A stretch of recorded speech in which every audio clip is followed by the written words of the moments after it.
if we really believe Paul in Romans 5, it says that it's suffering that produces perseverance, character, and character hope. We can't be hopeful people without having gone through some degree of suffering.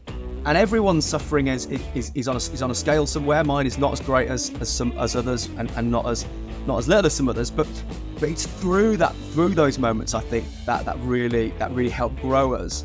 And you do choose. You choose either to press in to God and recognise that life isn't fair. If we turn God into some kind of divine butler or cosmic therapist, we end up with running away, I think, at that point, because he's, in those terms, hasn't been there for us. But if we do press in and do lean in, my experience is, and the experience of countless others, is that God is there for us in suffering in a way that it is completely different to times of comfort. Unapologetic from Premier Unbelievable.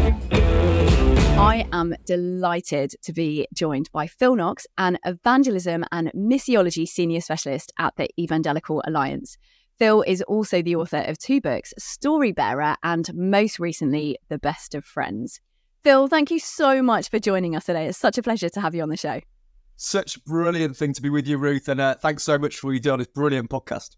Oh, Phil, well, let's go right back to the beginning. I'd love to know, what was your experience of God growing up?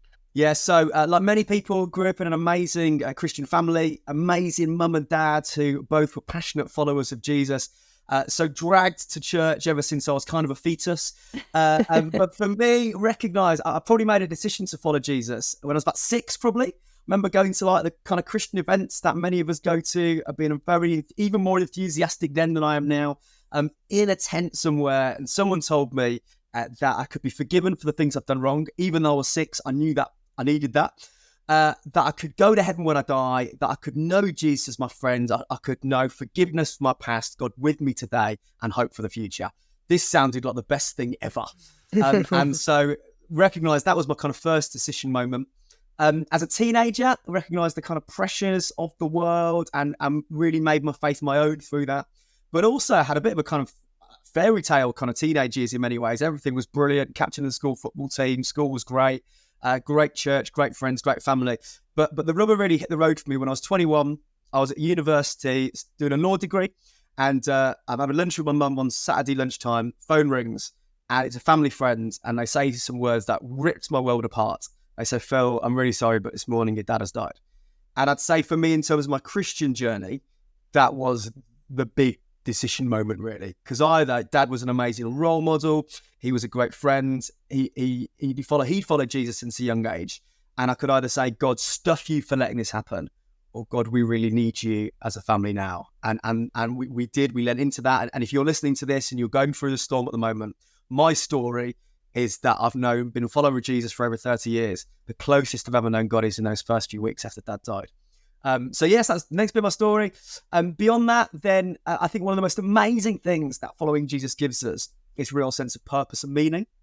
And so I found that in wanting to communicate the Christian faith to others and share the good news. So I worked for 13 years at Youth for Christ, literally saw thousands of young people become Christians during that time, which was amazing. But the rubber's really hit the road again for me in the last few years, where I've been diagnosed with the same heart condition that killed my dad. And there have been moments, especially in the early years of that diagnosis, where I kind of woke up in the middle of the night and kind of, you think, am I going to die? Your heart's beating, and I can't tell you what a difference it makes knowing that God is with me in those moments. But also, I don't know what my future holds, but I know it holds my future. And of course, you will worry about what might happen. So I'm married with 2 kids. Of course, I'm worried what happened to them. But I've got the absolute assurance I go to heaven when I die, and that makes all the difference. So that's a bit of my story, but I think those key decision moments along the way have been really significant. Phil, thanks so much for sharing so honestly. And, you've definitely touched on some of this already with those heartbreaking experiences that you have experienced along your journey. But what I'd love to know is, how has that impacted your faith? You touched on the fact that you sort of never pressed in more deeply than in some of those moments. But how have you done that? If anyone's listening and experiencing something similar, how have you actually been able to press in and get closer to God in those moments where often actually the experience of people is to push God away or to feel like he has rejected them? Yeah, I think first of all, it does. You have to choose. So I think there is a real choice to do that. I think also it depends on your view of God and your view of fairness. What was really interesting for me was that the month after my dad died was the tsunami that killed 1 million people in Southern Asia. And suddenly I've got this one death that has meant the world to me, but yet 1 million people have died over there. And I think you have to realise life's not fair by the standards that the world places on fairness. And you have to come to that reality. But I think the other thing you have to realise is that, and I've realised through my pain isn't as extreme as some, but through some of my pain, is that really it's through suffering. If we really believe Paul in Romans 5 that says that it's suffering that produces perseverance, character, and character hope. We can't be hopeful people without having gone through some degree of suffering. And everyone's suffering is on a scale somewhere. Mine is not as great as others, and not as little as some others. But it's through those moments, I think, that really help grow us. And you do choose. You choose either to press in to God and recognize that life isn't fair. If we turn God into some kind of divine butler or cosmic therapist, we end up with running away, I think, at that point, because he's, in those terms, hasn't been there for us. But if we do press in and do lean in, my experience is, and the experience of countless others, is that God is there for us in suffering in a way that it is completely different to times of comfort. I suppose you're not necessarily saying that God has made us suffer so that we can experience all of that. It's more that he redeems it. I'm saying that I'm saying that life isn't fair, and that the world we live in is full of battles as much as it is of blessings, and that life is hard. God doesn't cause those moments, but we can choose in those moments to lean into Him or not. And my story is that I have, and the greatest fruit in me, and in the power of my story to help others through those moments has been really significant. So I said at the beginning that you are an evangelism and missiology specialist. What does that mean? Great question. I have to explain my business card an awful lot. I'm an evangelist. Evangel comes from the Greek word evangel, which means good news. So I am a good news person in a bad news world. And I want everyone in the world to know the good news of Jesus. And so that's what an evangelist is. An evangelist is someone who lives that out in their life and also in their words. That's what I try and do. I work for the Evangelical Alliance. We believe in unity. We want to speak into every level of society with the good news of Jesus and with real hope. But a missiologist is someone who studies mission. So kind of my discipline is I want to study the impact of God in the world and study how people come to faith and help the church maximize those pathways. And so I spend an awful lot of time talking to leaders, talking to Christians, and asking, how are people coming to faith? Diving into the research, how is that happening? And then speaking to the church and helping us all see where God is at work and encouraging the church in those areas, because we all have finite amount of time and resource. How do we maximize those opportunities that God gives us to see people transformed with the love of God and to be good news people in a bad news world?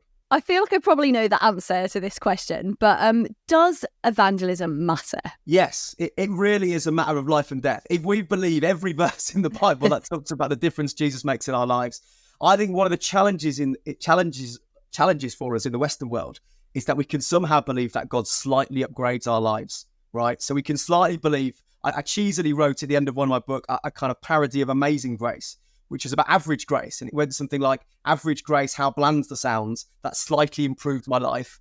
I went to church and liked the songs, and now I have to be nice. The truth is, it's not average grace, is it? That song epitomizes amazing grace, how sweet the sound that saved a wretch like me. I once was lost, but now I'm found. I was blind, but now I see. If we really believe that in the New Testament about how good the good news is, then that's why evangelism matters. It really does. The forgiveness for our past, God with us today, and hope for our future really, really matters. That's why we need to be good news people in a bad news world. So do you think, given that you're kind of a professional, in inverted commas, evangelist, does that mean that you find evangelism easy, Phil? No, certainly not. No, I give me a stage in front of like thousands of people to talk about Jesus every day. over having a slightly awkward conversation with a friend over coffee, right? I mean, but I think that's the experience probably of all of us. I mean, maybe not certain public speaking part, but I think all of us like to be liked, don't we? And we live in a world which is so adverse to wanting to challenge others on anything to do with their worldview, morality, lifestyle. And yet somewhere along the line in evangelism, as well as kind of talking about the good news of Jesus, we say, actually, if we really believe that repentance is a rethink of our lives and a trusting in something other that you're not trusting in the moment, there's a moment where we say, have you thought about life from this perspective? And so in those conversations, I've got many non-Christian friends who I'm praying for to come to know Jesus. And in those moments, if I'm really honest, my heart beats a bit faster. My mouth often goes dry. I fear that they won't like me as much. I begin to think about the disappointment that they might reject me and might reject Jesus. So certainly not do I find this stuff easy. But I would also say the more I do it, the better I get at it. And to some extent, the easier it gets. You've got a great quote, actually, in your book, The Best of Friends, from Robin Gamble, where you say, evangelists are not the ones who find it easy. They do not have an endless supply of inner boldness. They are simply the ones that do it. And the more they do it, the better at it they become, which is, kind of what you just said. So, my experience. And is that the key then, to just kind of get out there and do it, do you think? I think the key is with our friends, certainly, is to play the long game.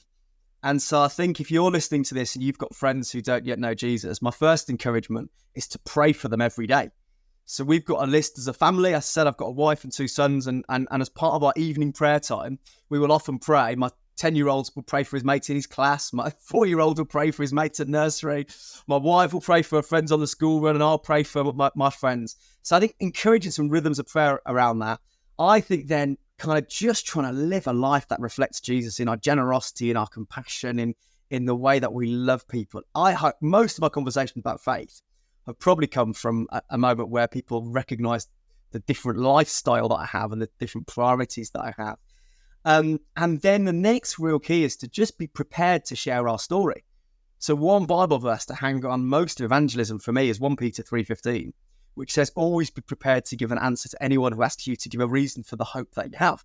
And on the Unbelievable podcast, that will often look like kind of apologetic thing. But I think for me, that verse also says to give a reason for the hope that you have.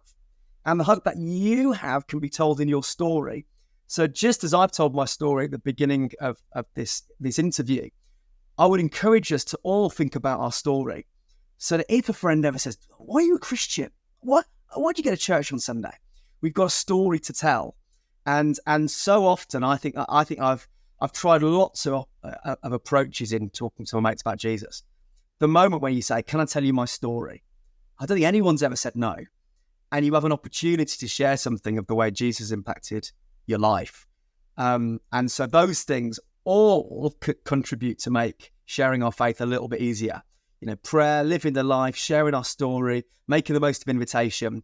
But also, I would also say the final bit of advice I'd give is introduce your non-Christian friends to your Christian friends, even if your Christian friends are a bit weird. So we went to a wedding a couple of weekends ago. I was best man at this wedding for one of my mates, and this couple aren't yet Christians, and they're well on their way, I think, but they aren't yet Christians. And at this wedding were another couple of couples who they just met through us over the last couple of years by coming to parties at our house and stuff. And that just begins to develop some of the plausibility structures that maybe there might be something to this faith, because Phil's a bit enthusiastic, but there's other people who are slightly different who have God at the centre of their lives, and they're not that weird either. So I think all of that kind of can really help in terms of how we share our faith. You mentioned stories there. Why do you think stories are such a powerful way of doing this? Why are stories so powerful?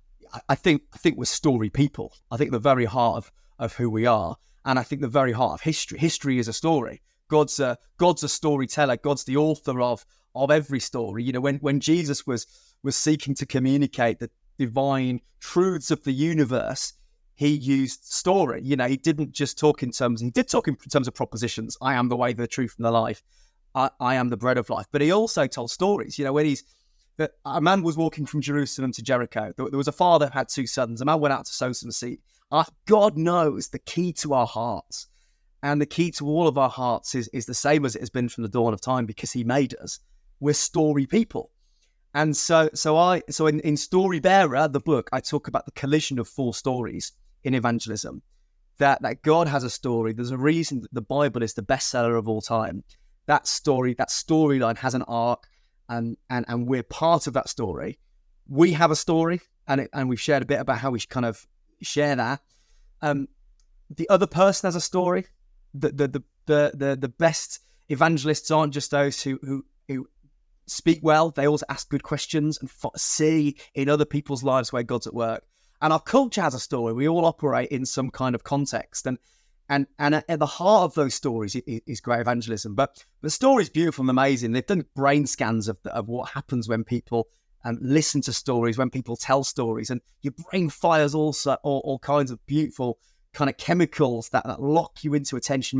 The reason we cry during films, the reason we feel so good when the credits roll, is oxytocin and dopamine doing their work in our brain when we tell stories. The reason stories are so powerful is we were made for them, and we're part of them. Phil, was there a particular moment when you started doing evangelism? Was it kind of an intentional thing, or was it you just realised that you were kind of doing it and then it just got more and more? Or was there a moment when you were like, oh, maybe I'm an evangelist? I know. The problem with evangelists is they don't realise that everybody else isn't an evangelist, and they don't realise how weird they are. So for me, ever since I became a Christian as a child, I've always just wanted everyone else to know Jesus. And so I remember really vividly as a child kind of going to school, I got every single lad in my class to come to Voice Brigade, not because I wanted them to join a club and be with me and play football with me, because I wanted them to know Jesus. Apart from one, there was one lad called Richard Clarkson. So Richard Clarkson, if you're listening and you've given your life to Jesus, I'd love you to kind of encourage me with that. Because I wept. I remember sitting on my dad's bed and weeping the day that Richard Clarkson left school and I hadn't got into Boys Brigade because I thought I'd missed my opportunity. And I only as you grow up, you realise that's unusual. But I think there's something, when us evangelists meet other evangelists, we realise there's something that God has placed in us of this just desperate desire to see people come to know Jesus. And I hope that brings a gift to the church, and I think part of also the role of the evangelist within the church is to equip and inspire the whole of the church to say, come on, we can do this, but also to help us understand that most people who come to faith don't do so because an evangelist preaches on a stage. They do so because they see the difference that Jesus makes in each of our lives, through our friendships, through our family members. Yeah, I mean, it's interesting that you mentioned that, because one of the questions I wanted to ask is why do you think that friendship is the way that most people tend to encounter the Christian faith? Yeah. I mean, I think we're probably almost certainly living in the age of authenticity. I think if you look at who we trust and why we trust them, I think trust in institution, in the expert, is at an all-time low probably. But we kind of trust our friends. I think, trust is more earned than ever before. Trust is less hierarchical and positional than it's ever been, I think.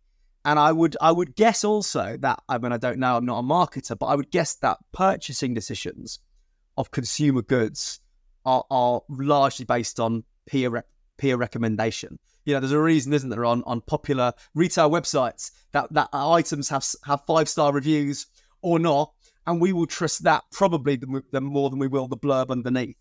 And I think probably the same is true when it comes to the Christian faith in today's day and age.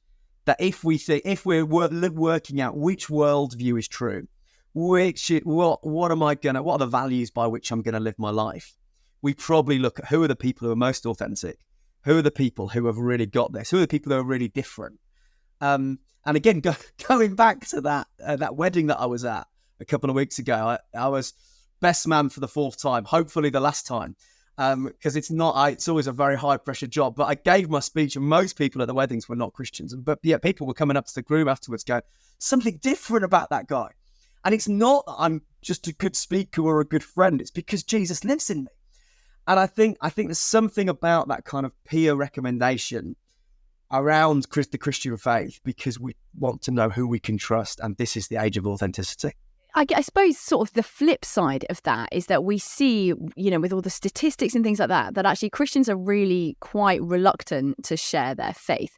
I mean, why is that, do you think? Do you think it's just because it's a really scary thing? Yeah, and I recognise that, as I've said, in myself. I think there's loads of reasons. I think, first of all, we might come on to this later, but we're not as good friends with as many people. So the latest Talking Jesus research found that 46% of Christians don't know someone well enough to invite them to church. So there's a kind of proximity problem.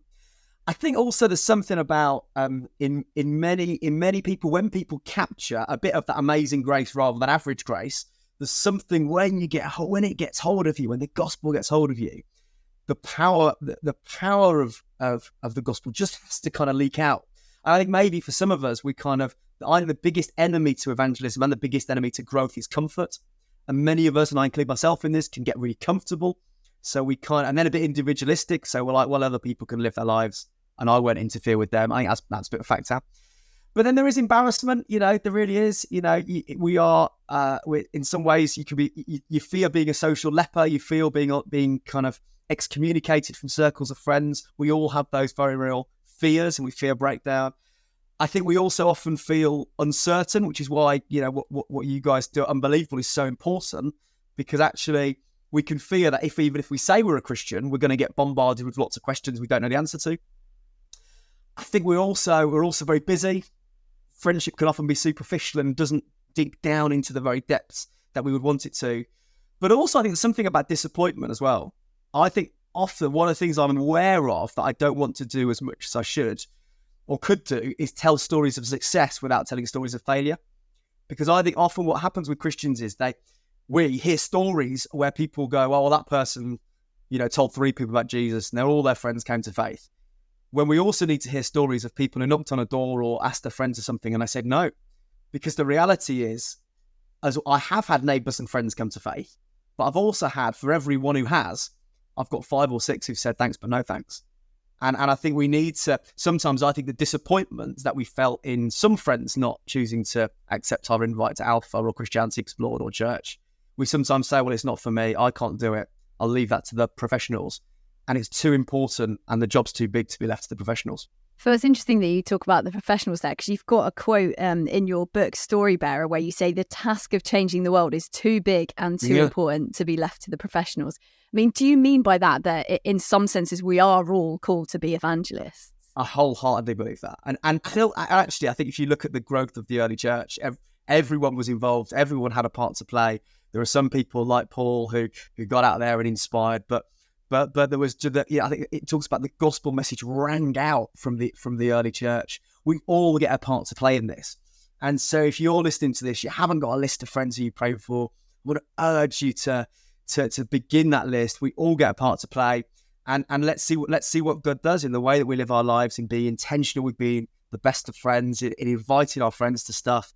And because it's the age of authenticity, you also need to know that it's, you are possibly the only Bible that some of your friends will read. Your invitation will make all the difference, and that comes with great responsibility, but it also comes with a great joy, because it really matters.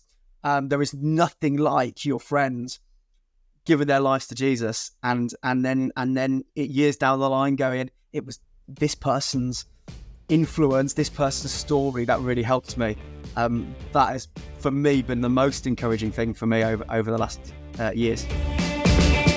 Unapologetic from Premier Unbelievable. For more shows, resources and our newsletter, visit premierunbelievable.com.